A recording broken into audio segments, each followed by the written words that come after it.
starting now?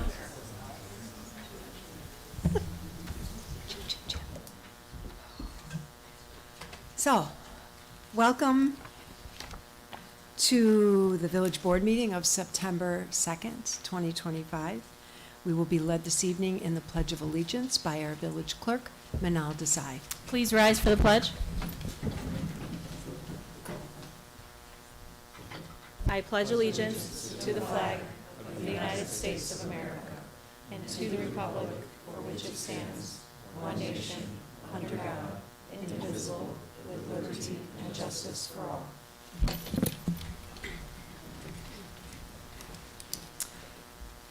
I call this meeting to order, and I ask that our village clerk please call the roll. Trustee Pierce-Slovan is absent this evening. Trustee Schechter. Here. Trustee Kimani Levy. Here. Trustee Robinson. Here. Trustee Iverson. Here. Trustee Lissa Levy. Here. Mayor Tennis. Here, and we have a quorum. The next item on the agenda is the consent agenda. Is there anything anyone would like to have removed from the consent agenda? If not, I'd ask for a motion to approve. Moved by Trustee Lissa Levy, second by Trustee Gail Schechter. Will the clerk please call the roll? Trustee Lissa Levy. Aye. Trustee Schechter. Aye. Trustee Kimani Levy. Aye. Trustee Robinson. Aye. Trustee Iverson. Aye. Thank you, and the motion passes. The next item on, we do not have any awards this evening or any recognitions, but the next thing we have are, in the appointments, I actually would like to stop for a moment. I'm looking at number 9. We did have several appointments this evening, all to the Fine Arts Commission. Deb Wood, Lindsay Kaplis. Are either of you here? No, but I see our new chair, Ellen Blum-Barish, walking in. Ellen, thank you for your willingness to serve as the chair of our Fine Arts Commission. We all are grateful to you, so thank you.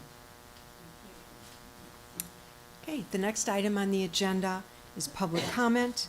We, at this point in our agenda, we allocate up to 30 minutes for a total of 10 speakers. Each speaker is allocated 3 minutes.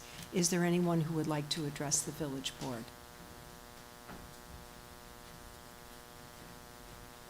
Yes, please. If you would kindly just state your name. My name is Earl Weiss. Yes. Okay, Madam Mayor, members of the board, I have 3 items that I'd like to address. The first is community development block grants. I brought this up to the prior administration. Basically, I don't see hard numbers published in New Skokie anymore, but to give a basic example, there was about $500,000 that was given to the village to provide to needy organizations. And I complained because I saw that $100,000 or so of that money was used for administrative costs, which seemed fairly heavy. Also, when you looked a little bit further, a big chunk of that money went for things like curbs, gutters, and street resurfacing in certain areas, which made that amount look even more onerous. The former mayor did respond to me, and his response was basically, well, a lot of villages take a lot more than we do. That was their response on that particular item. The next item has to do with sidewalk replacement. I'm not sure if the village is still doing this, but very often the homeowners would get a notice that some sidewalk in front of their homes needs replacement, and they have to pay 50% of the cost.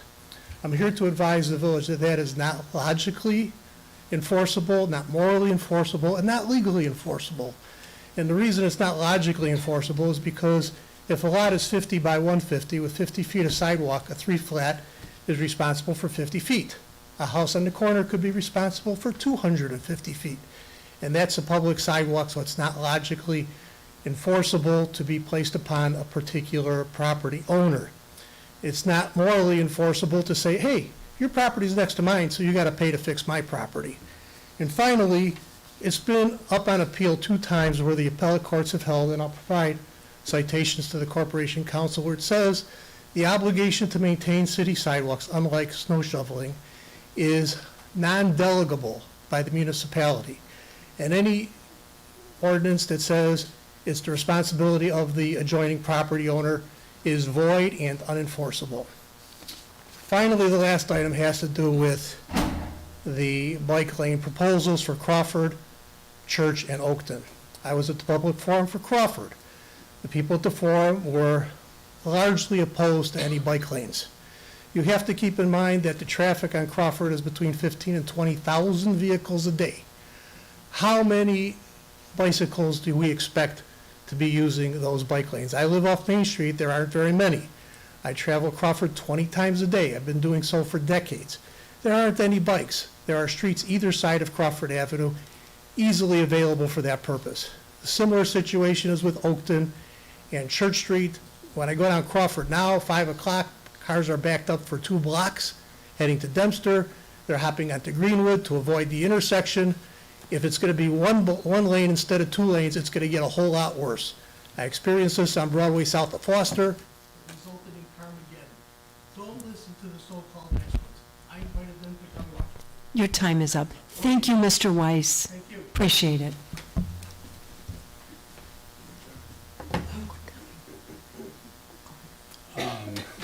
Good evening. My name is I'm David sorry, Dalka. I'm Mr. Dalka, representing- we'll be restarting for you in just a moment. Thank you. The village manager had a comment just regarding what Mr. I- Weiss said. We'll restart in a moment. Let me just remind the mayor and the board that the 3 streets that were mentioned, Crawford, Church, and Oakton Street, are Cook County roadways within our community. Okay, I apologize, Mr. Dalka. I Please appreciate proceed. My name's David Dalka. I'm here representing 9330 Laurel. This picture that's being shown on the screen this evening is a picture that was taken about an hour and a half ago. Gene Stenson appears to be having some sort of parent-teacher type of event. And once again, the cars are being parked on frontage road themselves, right there, as you can see, and on this area, which is all no parking.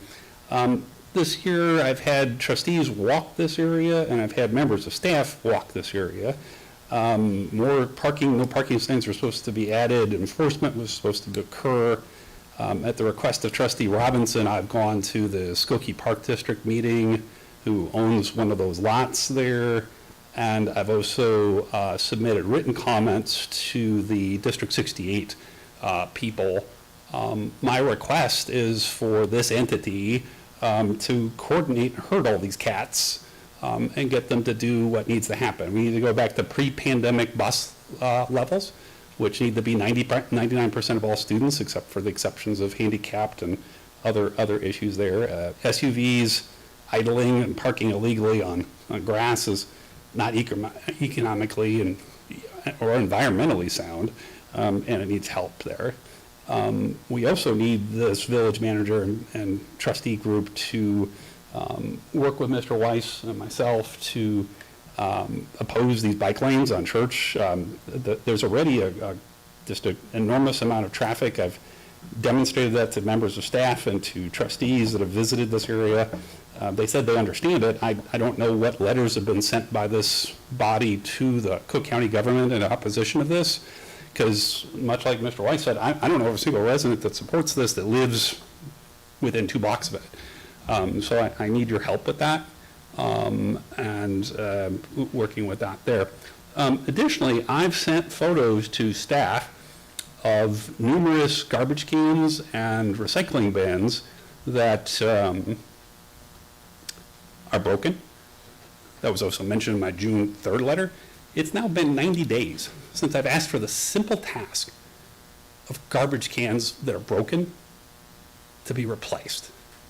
I think the fact that that hasn't happened in 90 days is pathetic. And this village management team needs to get its act together, or you need to get a new village management team. This is the type, your service level on your own website says that that takes under 7 days.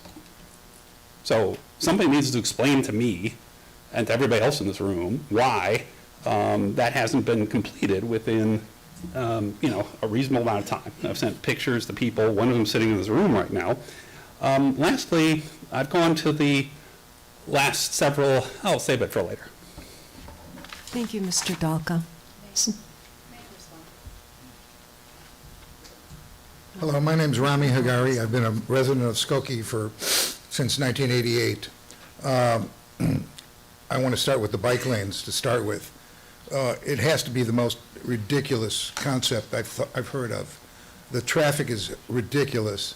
There are not a lot of bikes, there are just simply not enough bicyclists in Skokie to support changing the entire thoroughway. So that's my number one beef. My second beef is I lived on Dempster Street, yes, on Dempster Street, right across the street from the Dunkin' Donuts, the kosher Dunkin' Donuts. And I never see police cars tracking the traffic coming out of Crawford and Dempster and darting east on Dempster Street, going up to 60 miles an hour. The traffic is abhorrently terrible there, and it's really dangerous when they just floor it. I was with enough prodding, I was able to get a stoplight done at the synagogue at Hamlin and Dempster, so people wouldn't be getting run over because they would take off from Crawford and go all the way past Hamlin. Now they got to stop for that stoplight, but they still can get it up really quickly. It's very dangerous. Back to the bike lanes, it's a terrible idea. It's one of the reasons I'm going to leave Skokie if we get bike lanes on Crawford, because it makes no sense. It's not plausible. That's it. Thank you. Thank you.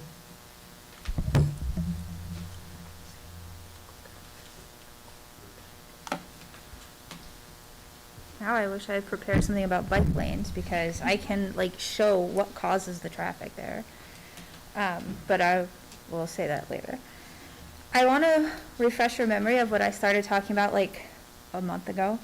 And I was going to tell you about the carbon cycle, borrowed carbon versus ancient carbon, and greenhouse gases other than CO2. And I was saying that there are all of these different reservoirs of carbon dioxide and carbon itself. In the atmosphere, it's largely carbon, although there's a little bit of methane. And there is a whole lot locked up in the rocks. This is from photosynthesis, and I'll come back to that. If we talk about the perturbed carbon cycle, what humans are doing, we're basically taking carbon dioxide out of the rock and doing what volcanoes do, only speeding it up, right? Like we're just adding a whole bunch of volcanoes by burning fossil fuels and making cement.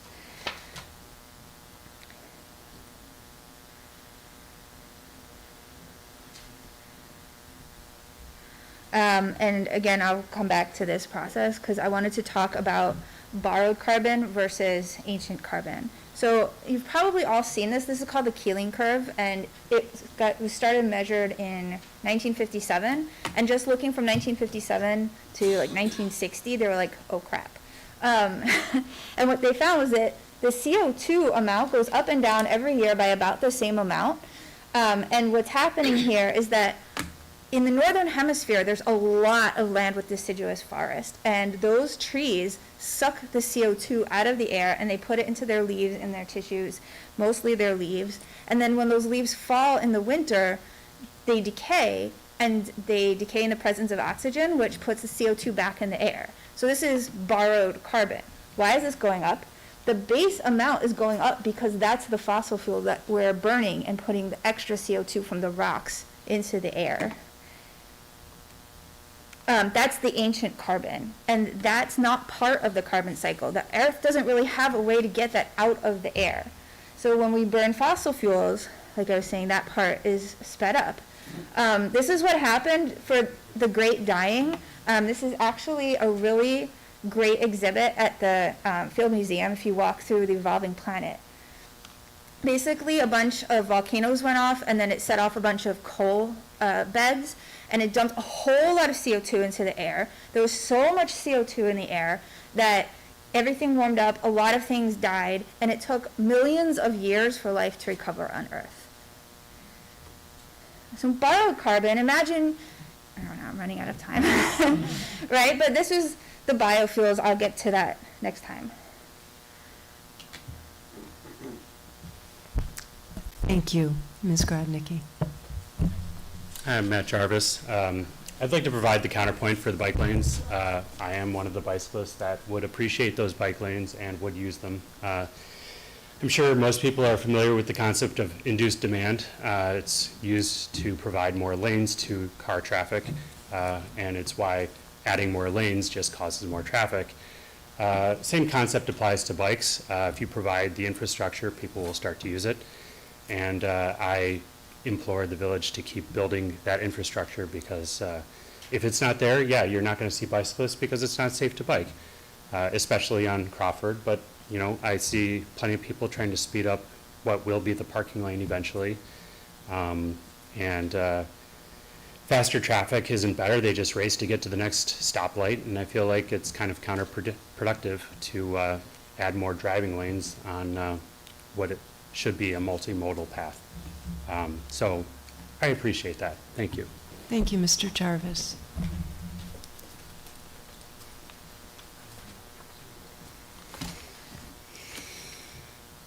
Good evening, Mayor, and to the board.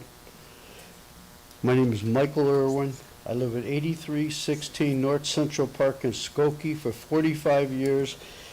And my issue today is, a gentleman from time to time brings up this issue of a ambulance, a fire ambulance for our community here, okay? We have 3 fire stations in Skokie here. We've always had 3 fire stations since I've lived here 45 years. They've taken care of the community very well.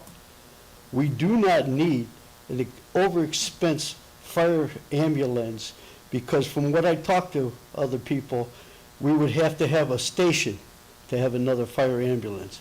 But I could see with the population that we have in Skokie right now at 65,000, since I've been here, we were over 20,000. So we're 4,400 people less than we had when I first moved here. I feel there's no need for another fire ambulance. That's my issue.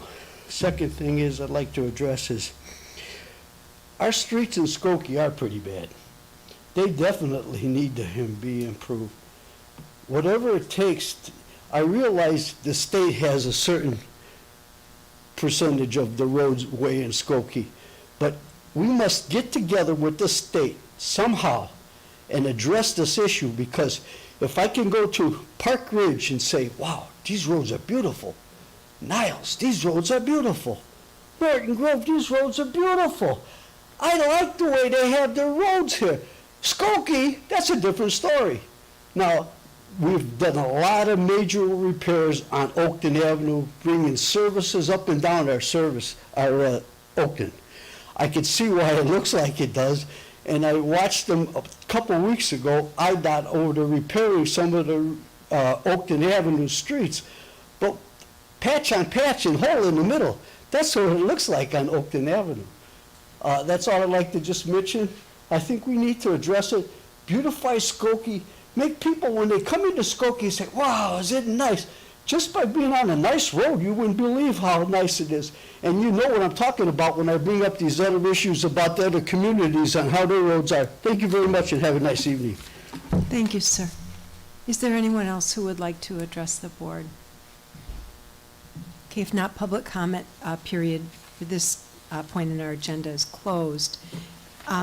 I'd like to just remind everyone, this is a time when we listen to the community. We don't, respond. However, those of you who have expressed concerns and thoughts and preferences one way or another about Cook County, 2 things. One, it is always your right to contact your elected officials at the county. So I would encourage you to do that. However you believe bike lanes should or should not be put in our community, we also will forward that information to them. I would remind you that at our last board meeting, the Cook County Highway Department gave a comprehensive report to the village board showing the improvements and their plans for Oakton Street, Church Street, and Crawford Avenue. So if you're interested, please reach out to the village manager's office. They can send you a link to the video of that meeting, and they can tell you where in the meeting you can find it. It was about an hour and maybe 75 to 90 minutes after the meeting started. So if you're interested in that, please contact the village manager's office.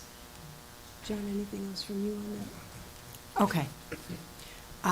The next item on our agenda is an update by the Human Relations, it's an update on the Human Relations Ordinance implementation and community engagement efforts by our Human Relations Commission Chairperson, Maria Monastera Bueno, and At the ready is Amanda Sabri, part of our Health and Human Services Department staff.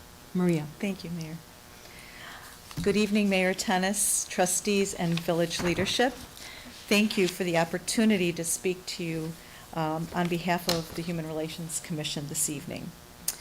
On July 10th, 2025, the Commission received a request from Mayor Tennis, our village manager, and this board to affirmatively support the implementation of the Human Relations Ordinance. This ordinance reflects Skokie's longstanding values, ensuring that all people, regardless of immigration status, have equal access to village services and protections. It also makes clear that our village will not participate in immigration enforcement activities except when required by federal law or a valid criminal warrant. This work is especially important now. Recent events in our community have created an atmosphere of uncertainty and concern. In times like these, it's essential that we stand with our families and neighbors, providing them with clear information, trusted resources, and a reassurance that Skokie remains a safe and welcoming place for all. Regarding our progress to date, following the board's request, the commission and village staff moved quickly to engage with leadership and community partners. On July 17th, I met with Mayor Tennis and joined by Amanda Sabri. We discussed potential key initiatives. A follow-up meeting on August 19th brought together commission representatives, Mayor Tennis, Trustee Schechter, and staff from the Health and Human Services Department to refine our strategies and next steps. On August 20th, our Human Relations Commission Community Engagement Subcommittee met to review these plans. Several members from Sanctuary Niles Township were also present at our meeting and provided valuable input. We have a number of key initiatives underway. The first is public education materials. We're developing a flyer and brochure that explains the ordinance in plain language and outlines immigration legal resources and general support services for individuals and families. These materials will be translated into Skokie's most widely spoken languages, so they are accessible to the people who need them most. School district partnerships. A meeting is scheduled with our school districts on September 11th to explore how the village can best support students and families. Our Skokie schools are trusted partners, and this collaboration ensures families receive timely and accurate information. Strategic outreach. As part of our planning, we are exploring opportunities to share the flyer through public and private schools, Oakton College, daycares, youth programs, Skokie Hospital, federally qualified health centers, behavioral health centers, and workplaces.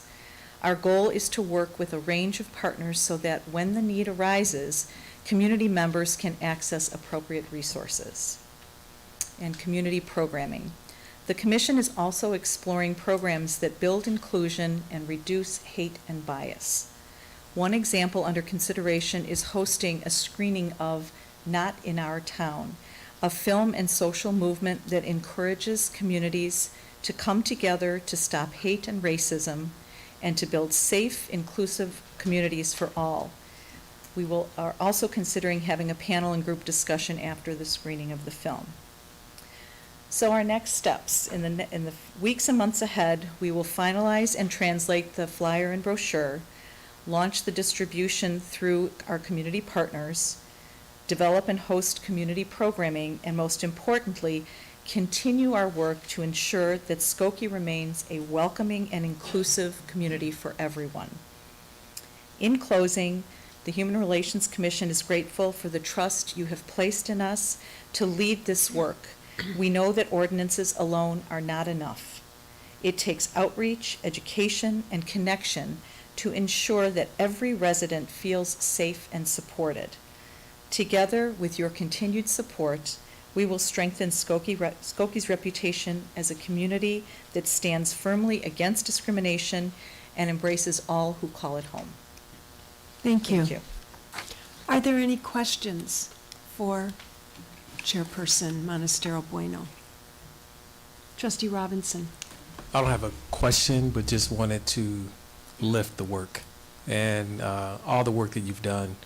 Super important. And, you know, drawing a line in the sand about where we are, who we are as a community is, especially in these days, significant. So thank you for your work, your continued work, your leadership in the work.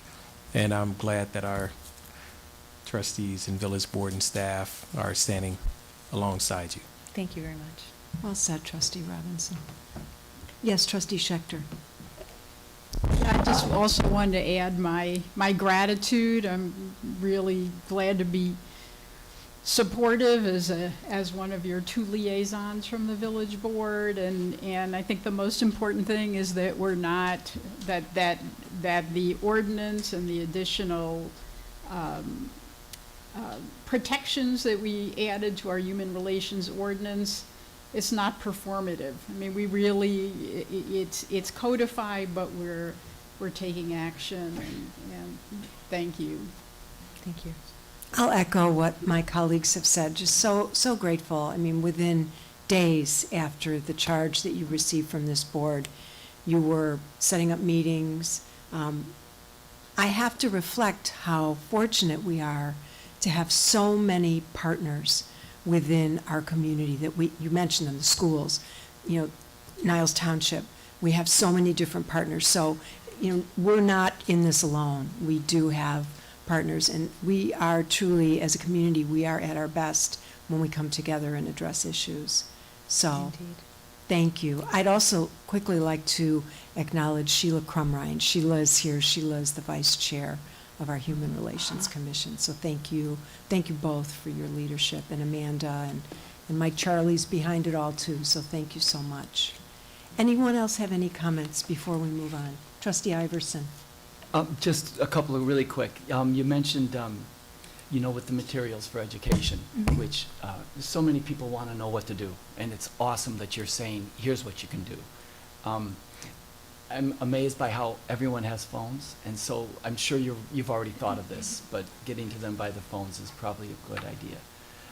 Then a couple of other things with the schools, also critical, and you mentioned families and students, but also school staff is also, it's really important they know. We're planning to do, there's talk of a training. Training, yeah. We're going to go into the schools, and it's not just going to be at the superintendent level, but who else, you know, on the front lines in the schools need to have this training and the information. So they're on it. Excellent. Yeah. Excellent. And then, you know, finally, another thing I noted, your outreach is going to so many different places. I'm sure you mentioned religious organizations too. Actually, I didn't, but they are on our list as well. But thank you for, Excellent. Yeah, Houses of Worship Thank and the Niles Township Clergy Forum. Beautiful. Yeah, Thanks. thank you. Thank you. Thank you so much.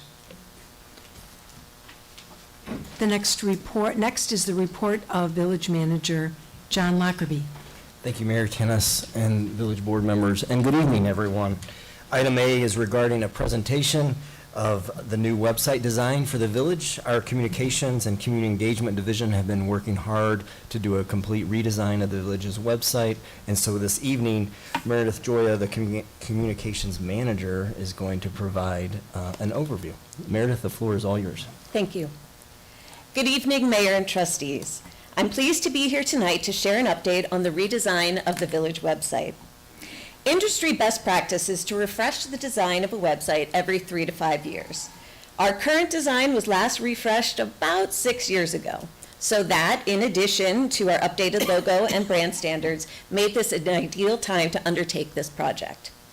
So over the past several months, the Communications and Community Engagement Division has been working with village departments and our website vendor, Civic Plus, to create a site that is more modern, accessible, and user-friendly. So the goals for this project are pretty simple. Make the site simpler to navigate and more intuitive, ensure residents can find accurate, easy-to-understand information, and to reflect the village's updated branding while meeting today's accessibility requirements. It's been quite a process. We began this work in March. The first step was asking the departments to review the thousands of documents currently housed on the site. Outdated documents were removed or archived, reducing clutter and preventing residents from stumbling across inaccurate information. Next, we added keywords and descriptions to high-traffic pages to improve both our internal search results and how the site shows up in Google searches. Then, in April, the real work began.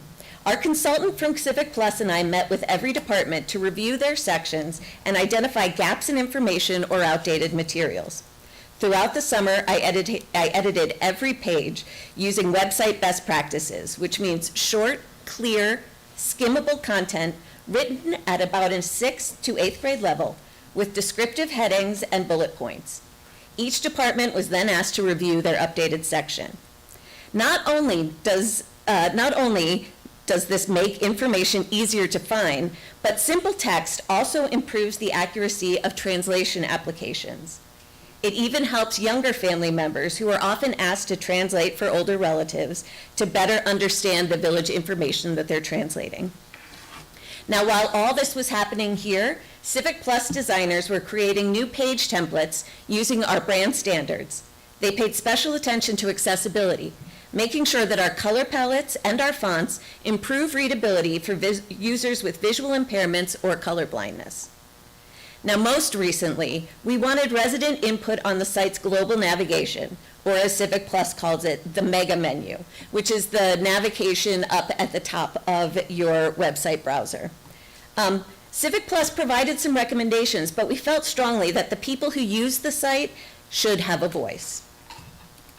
So last month, we held 2 community focus groups with residents of different ages, backgrounds, and levels of comfort online. Participants shared their experiences with the current site and gave feedback on 3 different menu structures.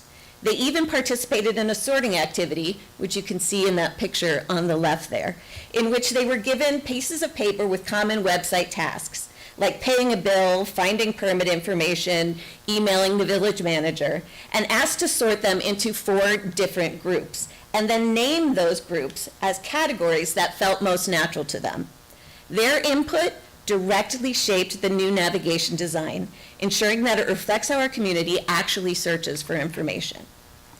Now, I know you're all waiting with bated breath, but before I reveal the design of the new homepage, I'd like to share with you some of the analytics we reviewed in making our decisions. Now, you'll see here the top 6 search terms and the top 6 visited pages from the past 2 years. Now, you may notice that the most visited page on the website is dangers of mixing household chemicals. This is a bit of an anomaly.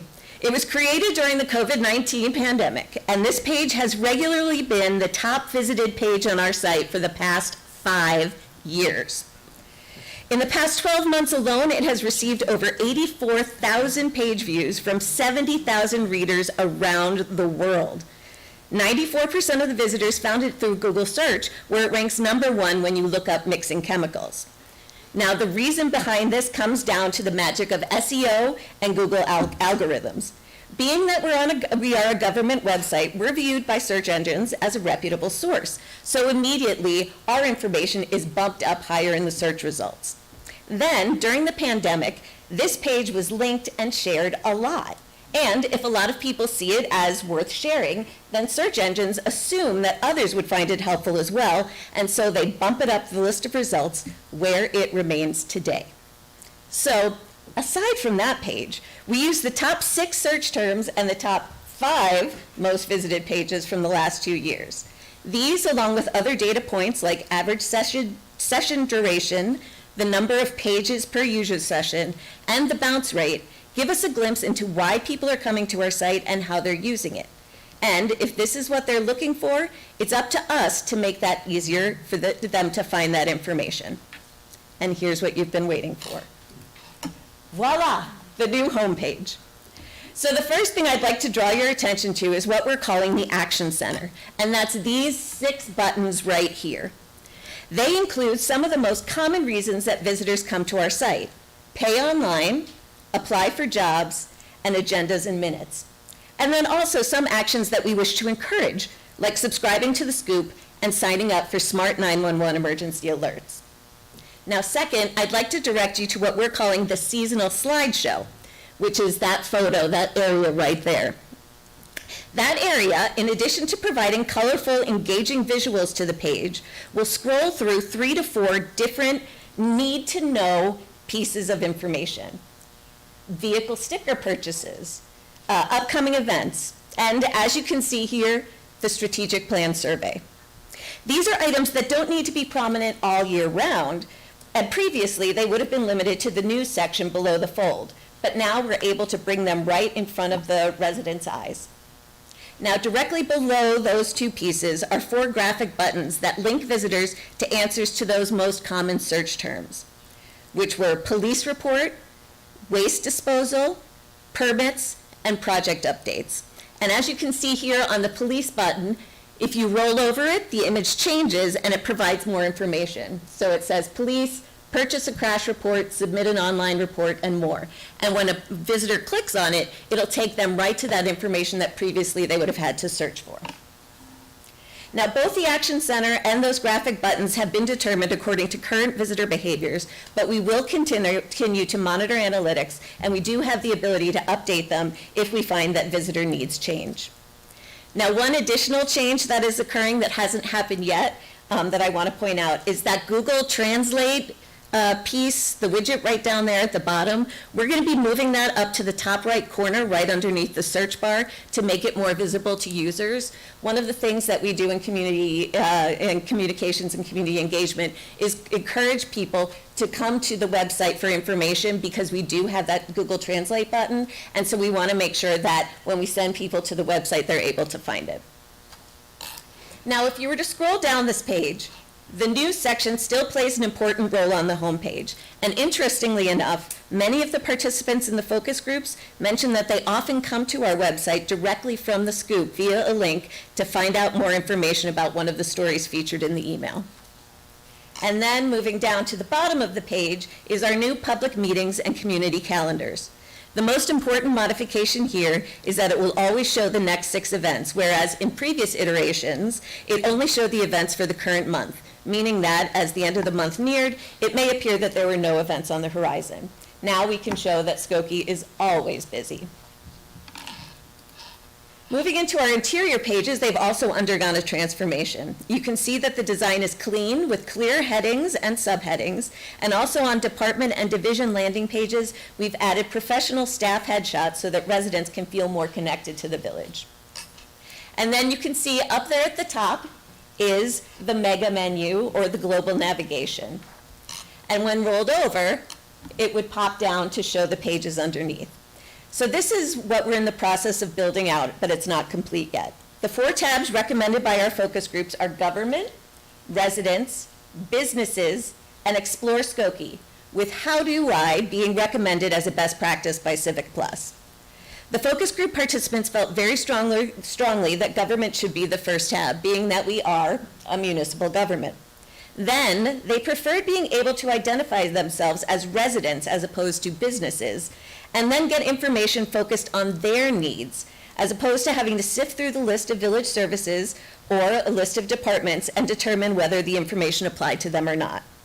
And finally, they liked using Explore Skokie as a way to encourage both residents and potential visitors to see all of the wonderful culture, arts, events, and other areas of interest that Skokie has to offer. They and I also appreciated the tie-in with our Explore Skokie social media accounts. And that, in a nutshell, is our new website design. We're on track to launch on September 11th. Over the next week and a half, I'll be working to finish entering content into the new site and reorganizing the pages. And then, along with Civic Plus, we will be testing links and navigation, reviewing accessibility, and of course, mobile responsiveness. Once live, residents will experience a modern, easy-to-use, and accessible site that reflects the village's commitment to clear communication and engagement. We're excited to share this with the community and believe it'll be a significant improvement in how residents connect with village services. Thank you. Wow. Great job. Thank Great you. job, Thank team. I know it wasn't just you. Great job. Thank you. We'll have public comment later. This is not a time for public comment, but thank you. I really appreciate your hard work. I know, having done this myself in 2019, I know this is a heavy lift, but you've done a great job. And just kudos to you for bringing in the focus groups, for bringing in those focus groups. That really, I think, was, certainly above and beyond with the best practice. And I recognized a couple of faces and hairdos, so I think it's great that people got involved. So thank you, Meredith. Yeah, and it was interesting, we had a couple of newer residents and Yeah. a couple of longer-standing residents, and they were all just really excited to get to participate and give their feedback. Well, and I just wish you lots of good luck over the next 10 days. I know your Thank eyes you. are going to be. Anybody have questions? Yes, Trustee Just a couple of Robinson. quick We'll go around comments. this way. Yep, a couple of comments. First of all, thanks, all good, great visually, everything looks great. I had a question. Would residents be able to subscribe to the calendars? That functionality is not available yet, but we do know that it's been something that's come up, and so we are still looking into it, but that's not part of this project. Excellent. And I was not able to see, Mayor, the different people and the generational representation at the focus group, although great idea. And I heard you say social media tap-ins, like to what, TikTok, Facebook, Well, we do and Instagram. have Facebook and Instagram. TikTok we had held off on a little Yeah. bit, but I know you're a fan, so. Well, I'm just thinking of different access points for our residents. And I appreciate, moving and being thoughtful about the Google Translate button more readily accessible to our residents. But wonderful job. I cannot wait to play and navigate the site. Great, thank you. Yes, Trustee Levy, Lissa Levy. Meredith, really nice job. Thank you. Yeah, I mean, I basically just want to echo that it looks very clean, it looks easy to use, it looks intuitive, and that's really, really helpful. So, nice work. Thank you. Trustee Schechter. Yep. Again, great, yeah, it's a great job. I just have a couple of comments. Actually, one that I was mentioning to Maria at that Human Relations Commission subcommittee meeting, which is there a way we could put on the homepage just a brief thing like, Skokie welcomes everyone. Just something that gives a sense of the culture in Skokie. Not wordy, maybe, could be just that one phrase, 'cause I think that'd be. That could definitely be something that we looked at putting into the seasonal slideshow and then directing them to some of the work that we've been doing. Yeah. But yeah, it could be like the banner on the top.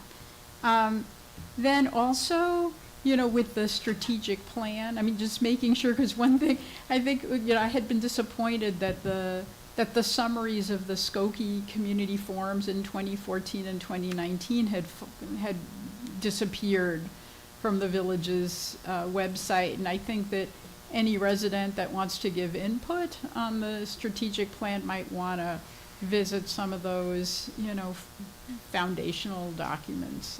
So just. Yeah, I can look for them. I believe they may have ended up in the archive center so that they aren't completely off of the site, but I can look for them and make sure that they are there so they are accessible. Yeah, great, right, just because of what we're doing right now. Absolutely. And then the other piece I wanted to mention is, we have the app, Access Skokie, and it seems to me it should be made easy for people to,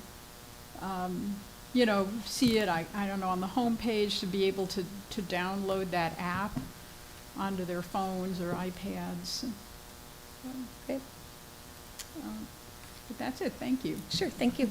I'm told that the 2019 report is still on the website somewhere. The 2014, I guess, isn't, but Nick, yeah, so it is on there, yeah. Trustee Kamani Levy. This is great. Thank you. Jim and I talked about this ad nauseum, and Keith brought up one of the points, the calendar. I'm big on the calendar. So kudos and thank you. Favorite color, green, love it. I have 3 questions. The first question I have is about the ADA compliance. What did the consultant find that we were missing in terms of our compliance? So there are a number of things that we needed to do on the page to ensure that each of our pages going through this redesign were compliant. So part of it was editing the content to make sure it was simpler, that it was all in simple language. Then it was making sure that we were using the headings, so the H1 and the H2, instead of changing the fonts and bolding them to make a header, to use the actual heading tags. The colors weren't non-accessible, but in the redesign, we wanted to make sure that we were still using accessible colors. A number of our images were missing alt text, so we were adding alt text to those. And then instead of using click here, so if you say, if you're looking for information, click here, that's no longer considered accessible. So it should actually be descriptive to what the link is going to. And then ensuring a responsive design, so making sure that the site is, whether somebody's accessing it on their phone or on their desktop or on a tablet, that the design works for all of those. So those are the major things. Now, there is a federal requirement for communities of our size to have a certain level of accessibility by April 2026. And there's some steps that we're still going to need to do to ensure that we reach those stringent standards, including reviewing all of the PDFs. So we're going to be doing another document review of all of the PDFs to ensure that they are ADA compliant. Unfortunately, the vast majority of them are not, simply because it wasn't required then. So we're looking at some tools and some ways to take care of that, and that'll be phase 2 of this project. Sure. And we'll be working to get that done before April. Sure. I'm excited for the mobile version. I do almost everything on my phone or this tablet here. It's interesting, we looked up the numbers, and it's almost even between mobile and desktop. I think the last one was like 56 to 43, with 1% being on tablets. Do we have a simple way to make the font size? I know we're just looking at a presentation, but is there a simple way for residents to make the font or the page bigger, or show them how to make it big? I'm just thinking of like my mom with her readers, and she's like, I can't see this. There are some ways, and that's actually some of the tools that we're looking at that could, that they would be able to adjust it. There are also tools that people that are visually impaired have actually added onto their computers, and this website will work with all of those tools. Okay, good. And my last question, when you were talking through some of the data in the earlier part of your presentation, I was wondering about bots. Do we have bots hitting the site at all, or anything like that? We do, but, and they'll hit our search a bunch of times, but those are really easy to weed out when you're looking at our search trackers and stuff. Okay. It's easy to weed those out, so we know that we're actually using real data. Because that's the first thing I thought when I saw that. I'm like, that's kind of strange. Maybe bots are hitting that? But Yeah, no, that one is just a really popular page. People want to know what not to mix. Awesome. Well, thank you. This is really great. I would really love to see that subscription to the calendar fall in here somewhere, but you guys already know that I've hammered it. And we'll work on that, I promise. Thank you, Meredith. Great, thank you. Good work. The next item is regarding recommendation for regulation for short-term rentals. Under the village's current practice, owner-operators of short-term rentals are required to follow steps associated with the village's rental registration process. This process is, however, tailored to a residential rental unit associated with long-term rentals and not shorter-term rental arrangements facilitated by Airbnb, VRBO, and other sharing economy housing websites. Staff recommends adoption of changes to the village code in order to regulate the short-term rentals. Included in the packet this evening is a draft ordinance that is intended to to be there for reactions from the elected officials. And so it includes components such as defining short-term rentals, establishes the rules of operation of the short-term rentals, addresses building code and life safety issues, sets fee schedule for annual registration and violations, determines eligible locations in relationship to other short-term rentals, limits the number of these per block, and establishes a revocation process in the event owners or operators are found in violation. Excuse me, Johanna Neiden, our Community Development Director, is going to provide an overview to kick off the discussion this evening regarding short-term rentals. All right, good evening. Picking up on the manager's introduction here, here in Skokie, we do not presently regulate short-term rentals through a specific short-term rental ordinance or regulations. We utilize our rental registration program, which we talked about this summer. So somebody has a short-term rental, we identify it, or they come forth and say, how do I become a legit operation here? We say, well, we will register you as a rental. So that's the process we talked about earlier this summer. It's a $25 fee. They are treated just like a regular rental that somebody may be living in for 12 months or 2 days. So our research, we keep an eye on Airbnb and VRBO. We get complaints. We see this in the field. We observe trash at unusual periods of intervals, that all the things that are tells of vacation rentals. And we estimate there's about 15 to 30 of these operating. You check, there's no way to just type in, show me all the Airbnbs in Skokie. You have to kind of pick some weekends and search around, and we end up getting around 15 to 30 of these, what we call STRs, available in Skokie. We believe about 20 are registered. We don't distinguish in our system what are short-term and what are long-term. That's not, we just, because we're treating them like a rental. So that's sort of the existing conditions, the landscape that we have. The goal for regulation, and some of the things that the manager pointed out, address the impact of the units in neighborhoods. Some operate, they're owner occupied. Somebody leaves town, they don't want their home empty, so they rent out periodically. We're near universities. Sabbatical.com is a popular one. Professors and university staff leave for extended periods of time. There's people who need to come into the area, so there's a house trading online community that exists.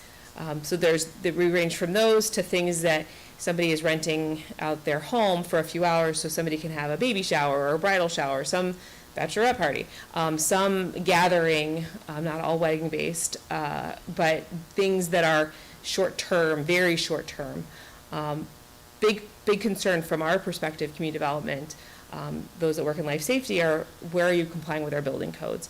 These homes are being used in a different way than they're necessarily designed for. What it may look, as we call an Instagrammable moment, for a gathering or a time off, but is it safe? Are we putting sleeping rooms in spaces that we allow sleeping rooms? So those are our concerns from community development's perspective. And then, of course, these are lodging houses. These are places where people are making money. Are we collecting the appropriate fees and taxes? Just to pick up on what the manager mentioned, what we're seeking to work through is, do we want to regulate these? And here are some of the key operating standards that we've put forth to discuss, distinguishing the different kinds of ownership. There's the owner-occupied, hosted, and unhosted.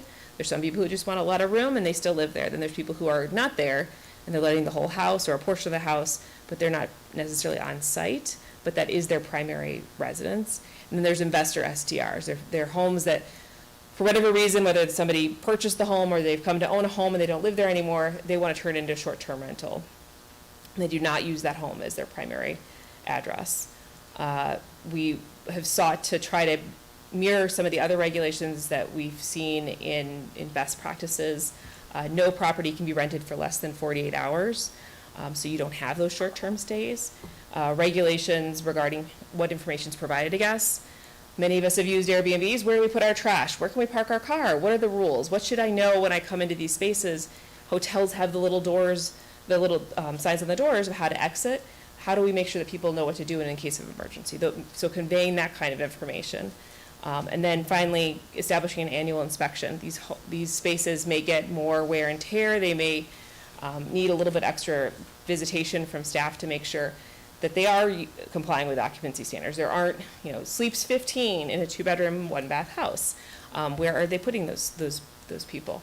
And also just making sure that the smoke detectors work, that the fire extinguishers are where they're supposed to be, making sure that those things are in place, and that everything is being consistent across the year. Our current rental inspection schedule is probably not the same schedule that we might say for somebody who's living in a home for 12 months versus somebody who's staying intermittently. We should be in those spaces more often.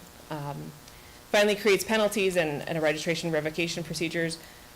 There's as many good stories about Airbnbs, there's some challenging stories about Airbnbs. And so making sure that we have the proper procedures in place so we can legally stop people who are not being good partners in providing these services. And then when we've talked about this before, this idea of how we distribute the Airbnbs throughout the community if we choose to regulate them, we put 1 STR per block and per block face.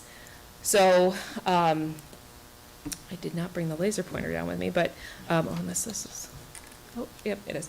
Okay, so let's pretend this is not a block in Skokie, just for everybody's. This is just a generic block. So let's pretend this is an SDR right here. This is the block.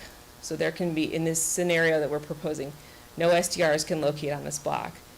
Then also the block face, no SDRs can locate here, and no SDRs could locate here. So this was an effort duplicated in other communities so you wouldn't have a proliferation of them on the same block. Like 3 houses wouldn't be purchased by somebody who's like, oh, economies of scale, I can make three of these across. So this was our initial attempt to think about how we might distribute them if you wanted to think about how you might do this in the regulation. So I'm happy to answer any questions. So I'm going to start it off. Appreciate the work that went into this.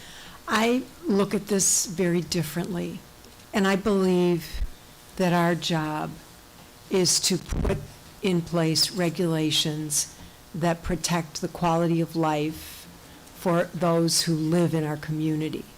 So as such, I don't believe that we should allow any short-term rentals in residential zoning districts. So across the board, any of our residential zoning districts for anything less than 30 consecutive nights. I don't think we should allow them. I think when people purchase a home in a residential neighborhood, there is an expectation that they are buying just that, a home in a residential neighborhood, and that they should not have a business next to them where the property is rented out. I am really, that is my strong belief that we need to regulate this in a way that it is not, they're just not allowed in our residential neighborhoods, anything that's zoned residential for less than 30 consecutive rental nights. Now, some of our neighboring towns have gone further. They've made it 90 days. We could debate some of that. To me, 30 consecutive rental nights would be the minimum. I do believe that for an owner-occupied dwelling, if I decided I wanted to rent out my daughter's room, she's been in college for 11 years, if I'm going to be there, or not been in college, she left for college 11 years ago. Right. If I wanted to rent that out, if I'm there the entire time, I think maybe we can allow something like that, but there have to be all those things. There have to, I looked at the numbers for the registration numbers and the fines. To my eye, those are extremely low, very low. I think we could, even within that, with an owner-occupied situation, I think we should limit the number of people that they could rent to. If they have 1 bedroom, they should be limited to to 2 people. So I really am not in favor of any type of short-term rentals without stringent safeguards in our neighborhoods, period. Trustee Schechter. Yeah, thank you. I think what you're implying is what I think we should be starting our discussion with, which is what are our principles? So I started out with all of those whereases, the recitals, and they're good, and you covered some of these in your first slide. But I think what's missing here are, one of them is in regulating, and I do believe I don't think we should ban them. I think we should regulate them. The first one, I think, something that's missing is that we want to preserve income diversity in the village. We don't want to have an ordinance that is actually going to cause the loss of any affordable housing or lower income residents, because there's been a lot of research that's shown that these Airbnbs will actually do that. And there was this one quote from one of the studies we had that said, this is from a few years ago, in Los Angeles, currently 44.8% of Airbnb properties in LA are multiple listings owned by one host that are considered highly available. In simple words, it means they have been removed from the stock of long-term rentals in a city where less than a quarter of the population are homeowners. So just making sure that that's one of the principles that we're operating under. And then the second is to maximize local ownership. So I'm certainly, I would be against the idea of having outside investors operating these short-term rentals. And a pretty good ordinance is Northbrook, and they actually have it, they're pretty clear in their ordinance. They say, no dwelling unit may be used or offered as a short-term rental as its principal use. I agree with that. That's pretty clear. And then just my other concern, and I'd love to hear sort of your thoughts on this, is I would want to not allow short-term rentals in multifamily buildings.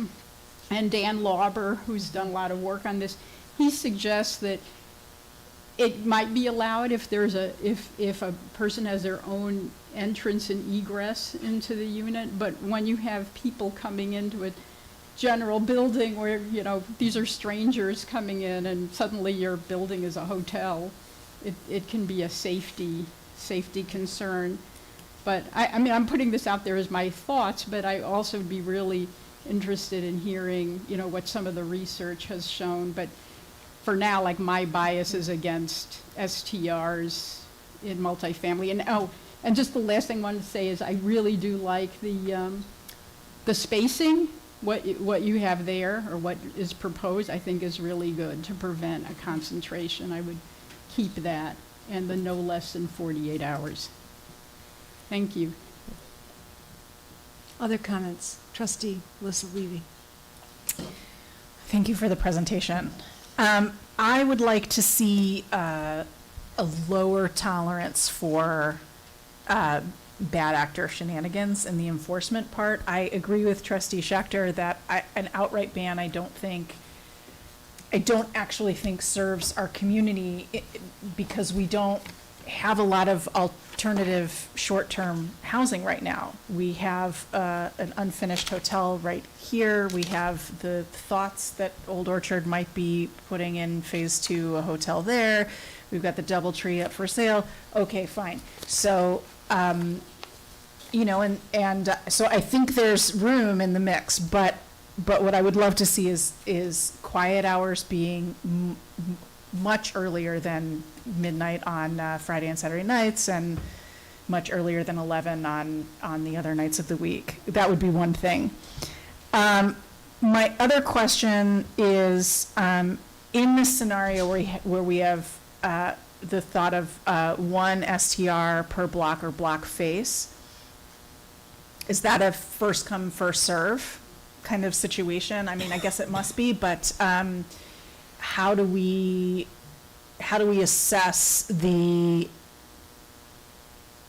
impact that it's having? I mean, if you have owner occupied buildings, or you have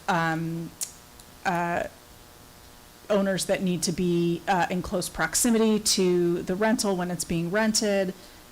Some people are just more responsible than others. So I'd like to know, like, how the line is formed, essentially. I guess that's it. That's all I got. I want to just say one thing. We're not going to have public comment specific to this now because it's not an action item. Later at the end, when we open it up for our final public comment period, if there are comments. Trustee Robinson. Thank you. Appreciate the information. First, I think we should have regulations as well. I think when people choose to buy property, it's their property. They should be allowed to do things within reason with the property. So I am definitely for regulations.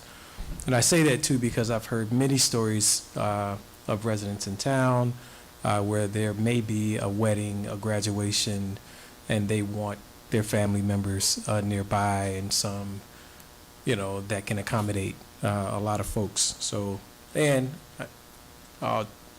transparency, I just was in a Airbnb in my travels over the weekend, and I appreciated that and the time that I spent with my whole family. But want other folks to be able to have that ability. It's interesting about the outside investors. I think that's something to keep an eye on. Even with Trustee Levy talking about, is there a lottery? How is that line formed? Is there someone who gets, dibs, if you will, for an Airbnb and they have it until it's gone, or there's some violation or such? But also looking at the regulations, to me, is what can really create a win-win for the resident and the communities. That's all I have for now. Thank you. Thanks. Briefly, please. Yeah, the other thing, in the spirit of doing, in an owner-occupied situation, I could also see being an owner-occupied building up to 4 units and perhaps allowing a vacation rental. And then the other, in terms of, what's the problem we're trying to solve, if we're looking at, let's say, an older person who is struggling to pay their property taxes or whatever, and they're looking for a home sharing situation, maybe that'd be a separate thing that the village could look at is somehow separately, coming up with ways to create a home sharing program as part of a social service. I think the agenda. Center of Concern in Park Ridge, they used to have a program. Yeah, that exactly. So did right. Open So that's something, Communities. right, that's something different, right. Yeah, thank you. Okay. All right, you've heard from us. Anything else? Trustee Iverson? Thank you, Mayor. Almost all the comments here I really agree with. And Johanna, the mayor brought up zoning, and that's something I would like your thoughts on. I'm picturing the chart where there's the zoning types across the top, and then there's uses down the side, and then the grid is filled out with the standards of usage. How would these sorts of short-term rentals fit into our zoning scheme? Well, as proposed right now, we're not talking about zoning, because we would have wanted to visit the Plan Commission first in that exercise. If we start to talk zoning, we go to the Plan Commission, because they opine first before this group would chew on anything that is zoning related. So, the comments about how owner-occupied versus investor-occupied, or not putting anything in residential units, if we moved in that direction, then we would go through a Plan Commission-based process.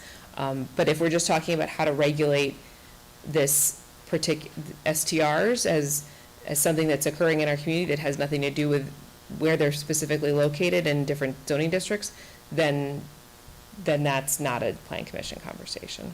Some communities will travel through the plan commission with these different uses, and some will not. The Chicago-based approach, the approach that was taken at Evanston is this is almost party to the registration program that we have for our rental registration program. This is a specific rental registration for short-term rentals. So that's how it's we've been talking about this for quite a while. The previous board talked about it, now we're revisiting it and to move it forward with this board, but how do we want to move forward as a rental registration program? That's one question. If it's a zoning issue, it's a different matter. Sorry, just last word. Sorry, Liz. I don't know that you can have last word, but go ahead. I mean, mine. Go ahead. Just, maybe there's, tweaks to some of the things in the ordinance, but I felt like you addressed a lot of the concerns in your ordinance that I've heard. And so I thought that was a really good job. Thank you. I'd like to just reiterate, from my perspective, I've heard different thoughts tonight, but I think a residential district is a residential district, and I think these, they're businesses. And we do have, in addition to the DoubleTree that is up for sale, we have the Hampton Inn, we have the Holiday Inn. There are other options for folks to stay. I believe our obligation is to the residents who bought homes in residential neighborhoods without the expectation that there was going to be a business next to them. To me, residential is residential. So you've heard us. Look forward to either more discussions or a revised ordinance. Go ahead.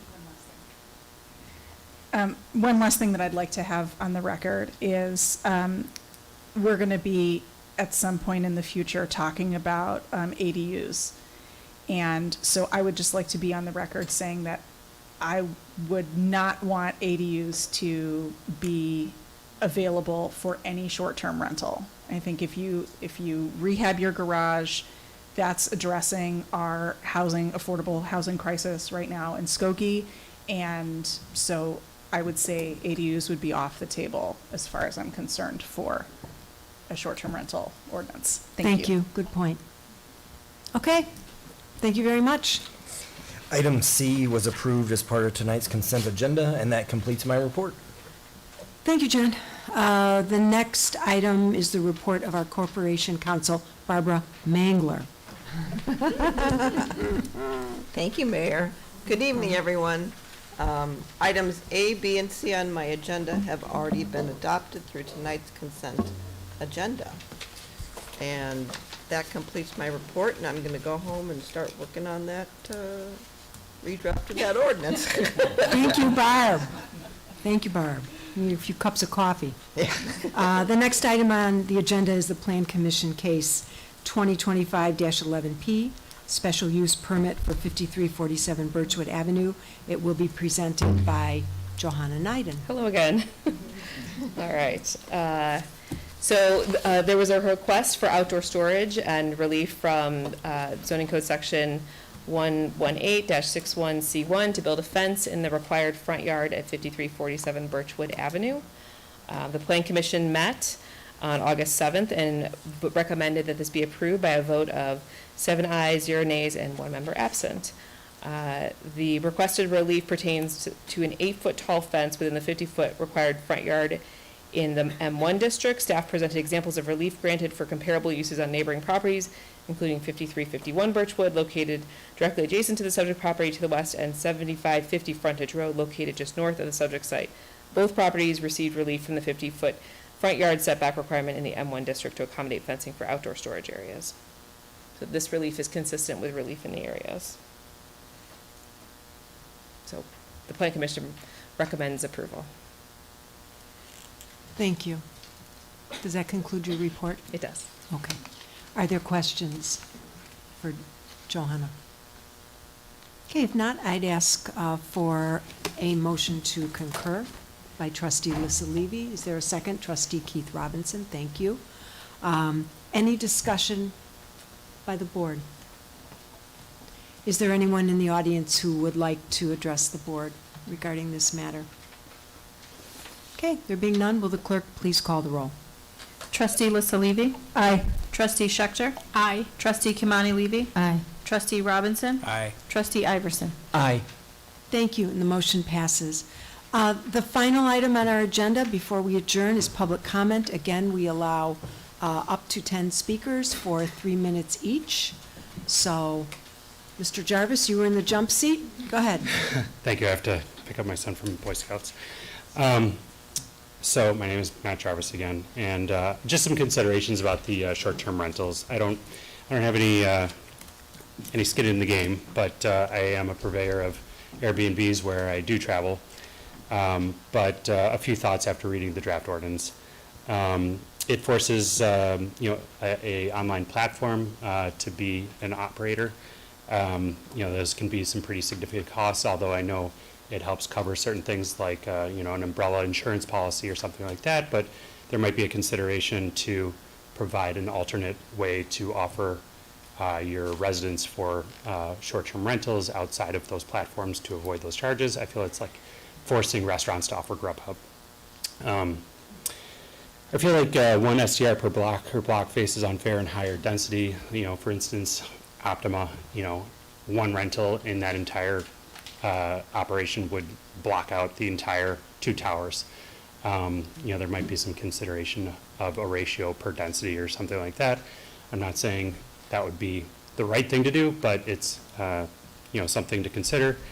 Also, with like part-time renters, if you're renting for just like a week in the summer, does that mean you're locking out everybody on your block from also potentially renting out for another week or the year or whatever? So the amount of time that you are offering your rental might come into consideration. Could a a resident who is just like fed up with short-term rentals register their own property, never list it, just to lock out their block?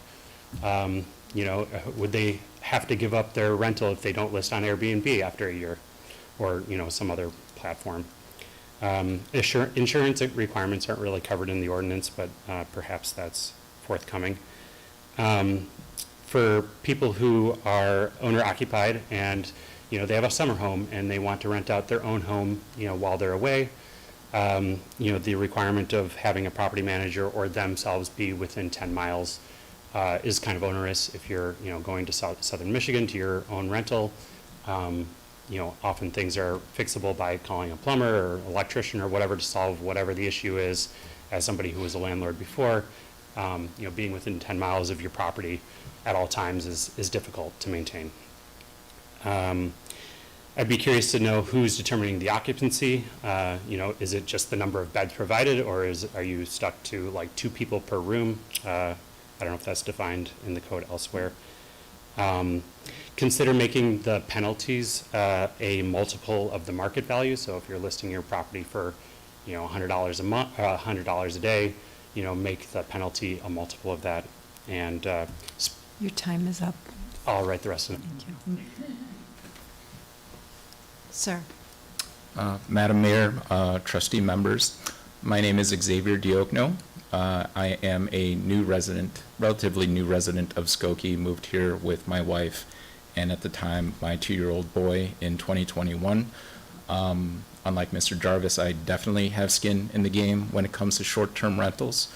You can say that I have the perspective of being directly affected by it. As I mentioned, we moved here in 2021, and over the past year, I have not seen my neighbor. Rather, I have seen a carousel of strangers walking into the house next door. I have a 5-year-old and a 3-year-old boy. Having them ride their bicycles in front and having new strange vehicles coming in, parking in front of our house, and just side-eyeing these people. I don't know them. I don't know where they're from. And so it is very unsettling, to say the least. Madam Mayor, the things that you had stated, quality of life, residential, those are the values and the reasons why I moved my family to Skokie. My little boy just started kindergarten at East Prairie. My 3-year-old is down the street at Mosaic, and you know, we love Skokie for what it is. But as you said earlier, we didn't intend to move next to a business. And we have had incidents,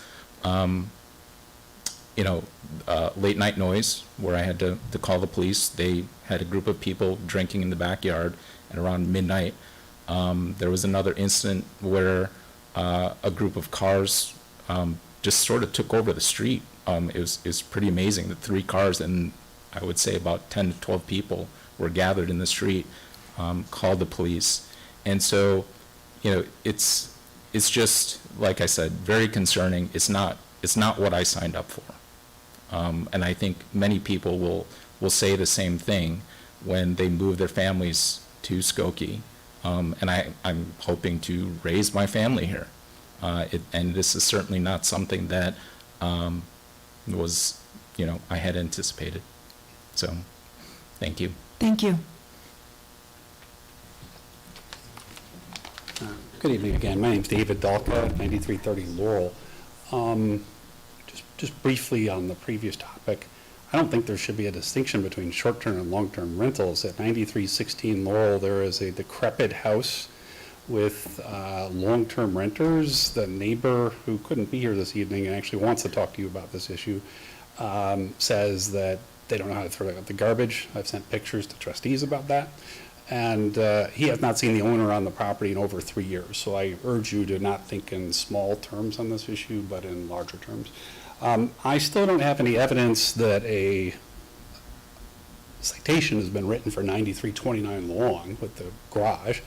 2 weeks ago when I was at Jerry's in Niles, picking through the green beans, which were on sale for 69 cents a pound, there was a gentleman standing there with a Mundelein shirt that said buildings on it. So I struck up a conversation with him and showed him the pictures of that. And he said he would write a warning letter, and if they didn't correct it in 30 days, he would write a citation.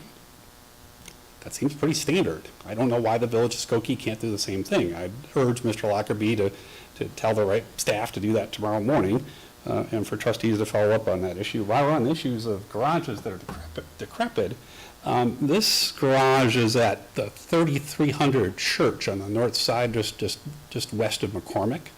As you can see, the garage door has numerous issues and probably doesn't function, and there are numerous articles of litter and debris in front of it.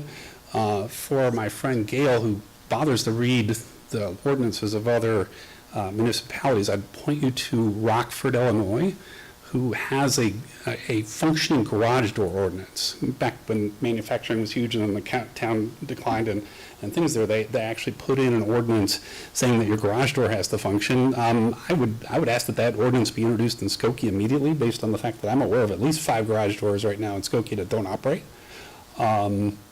The issue with that is pretty clear. The only thing I would add to that ordinance would be that there should clearly be an anti-hoarding aspect or sentence added to that, Barbara. So when you read that tomorrow morning, I urge you to just think about how you could creatively add that there. Lastly, I still have not had a meeting with the new fire chief. I've come to this meeting on multiple occasions. I provided a note from a doctor as requested by one or more trustees. I've been to 2 police and fire commission meetings requesting a meeting with the new fire chief. He nodded his head in agreement, and I still haven't heard from him. I'd like in the next 7 days for Mr. Lockerbie, the fire chief, myself, and one trustee to sit down and just openly discuss the open issues and seek a way I'm so to... sorry, Mr. Dalka, your time is up. Thank you.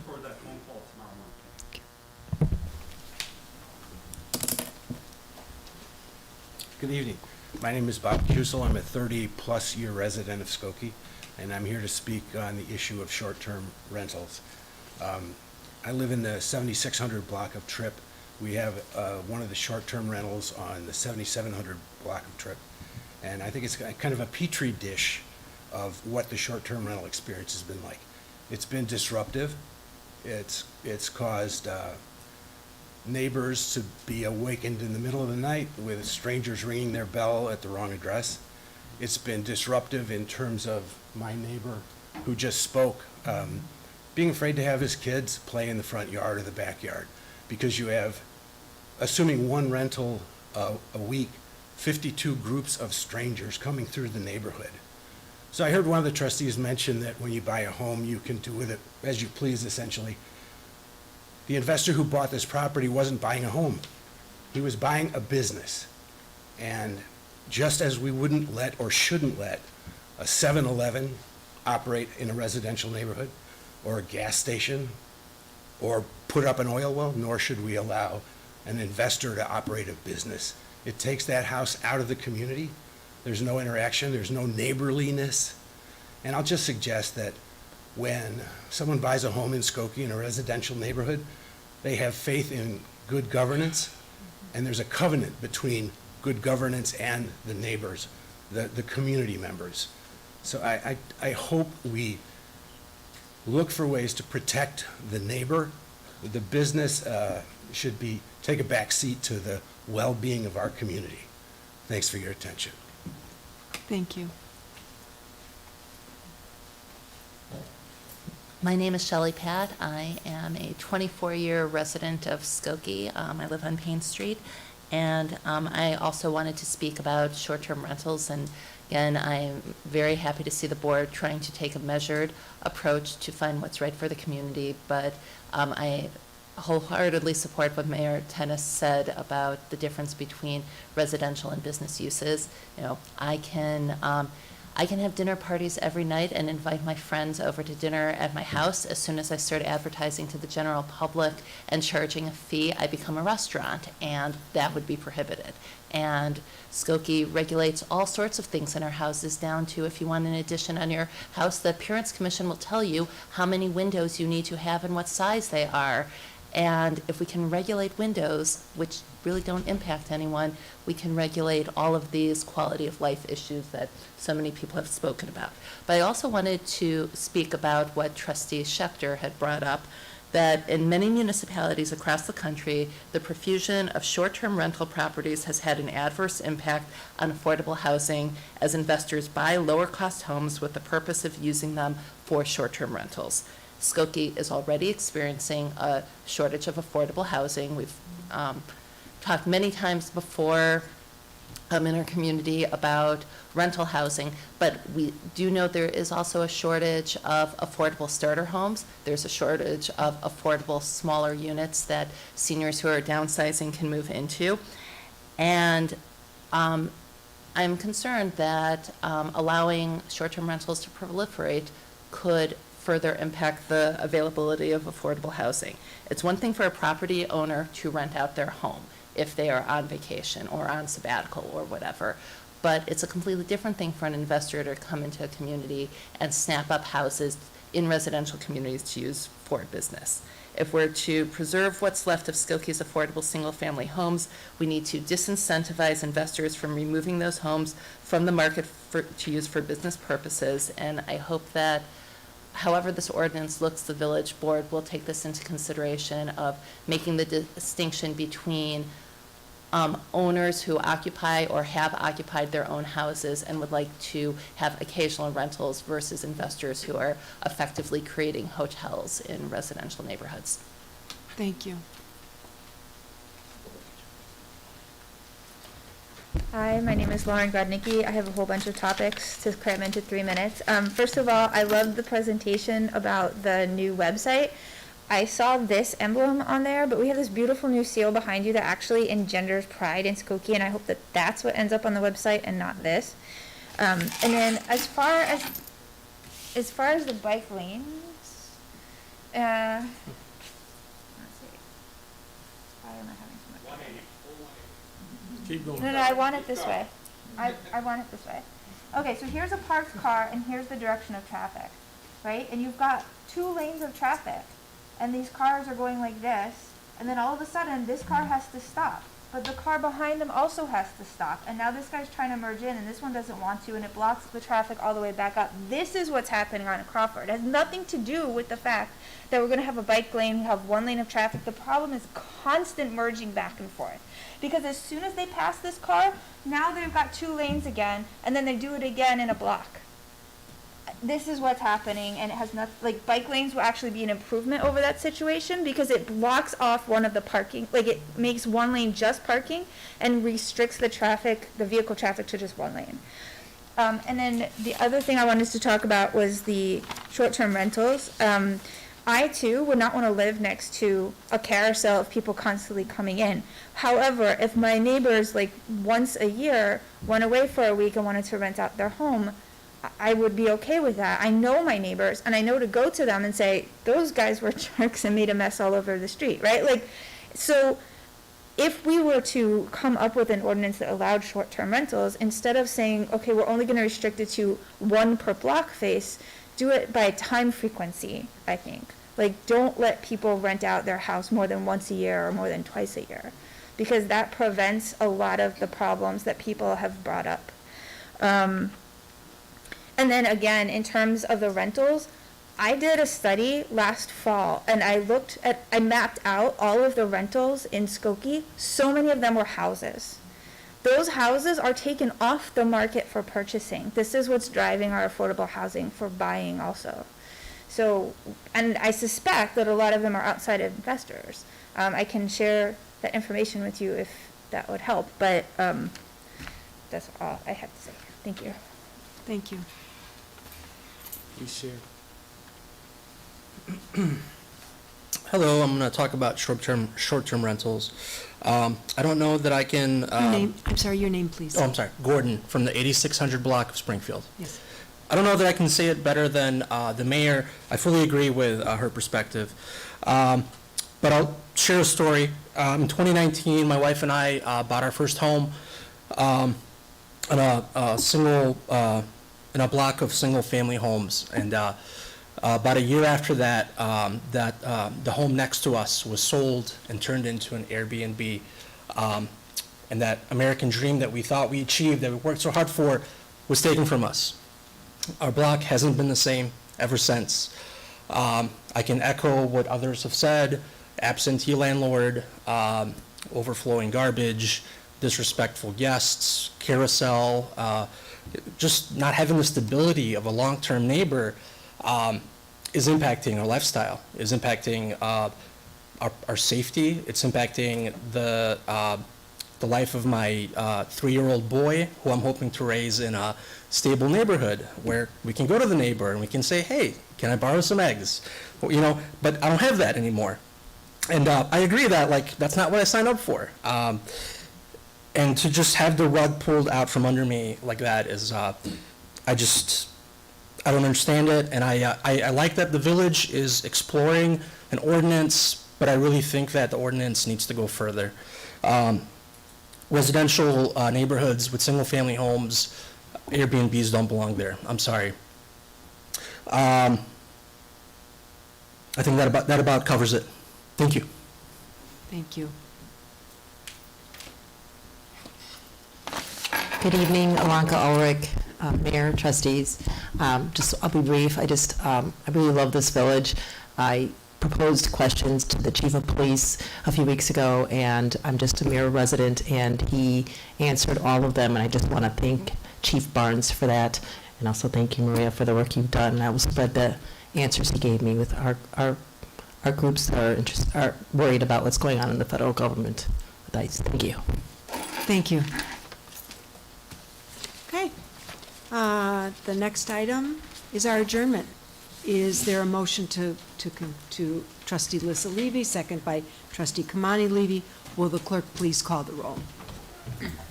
Trustee Lissa Levy? Aye. Trustee Schechter? Aye. Trustee Kimani Levy? Aye. Trustee Robinson? Aye. Trustee Iverson? Aye. Motion passes.